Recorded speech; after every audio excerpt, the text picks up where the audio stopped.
Engineer 775 here.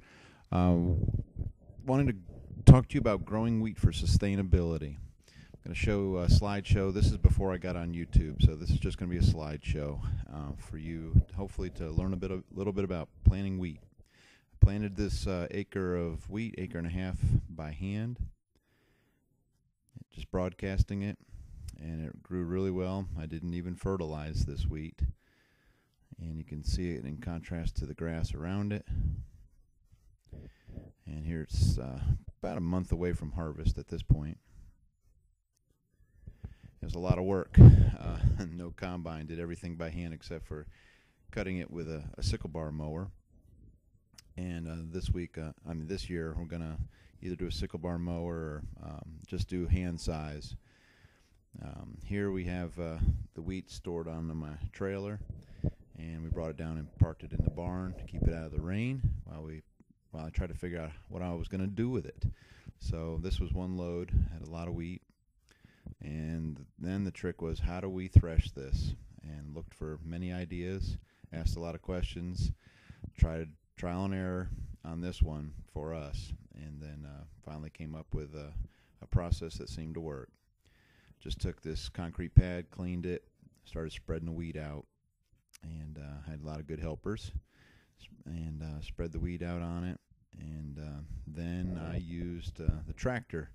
Didn't have an ox or horses, so I used my tractor, and it worked real well. The tractor's hydrostatic, so I can just back up real fast, go forward and reverse real fast. Then would take the heavy stuff off, the heavy wheat off, the straw off. Then began to winnow it with just a big old industrial fan I have.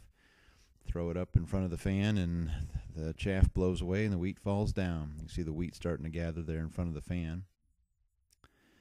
And then just take the heavy stuff off, and just kept doing that.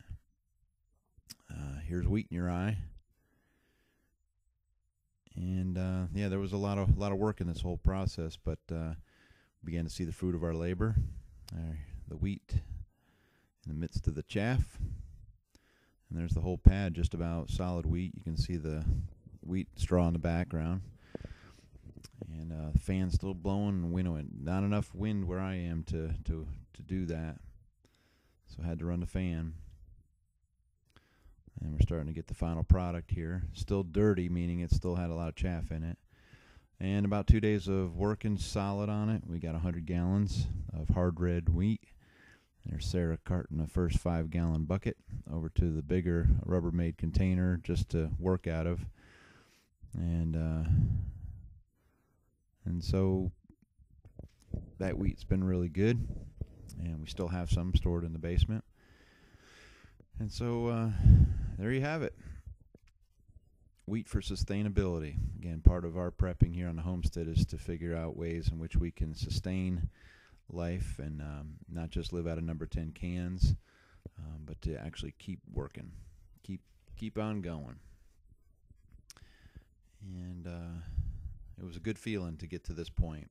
It's a lot of work, and I lost a lot of helpers.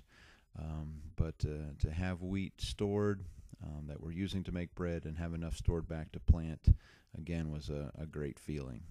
Yeah, and thank you very much to all that helped, my family and friends. And if you have any questions, please let me know.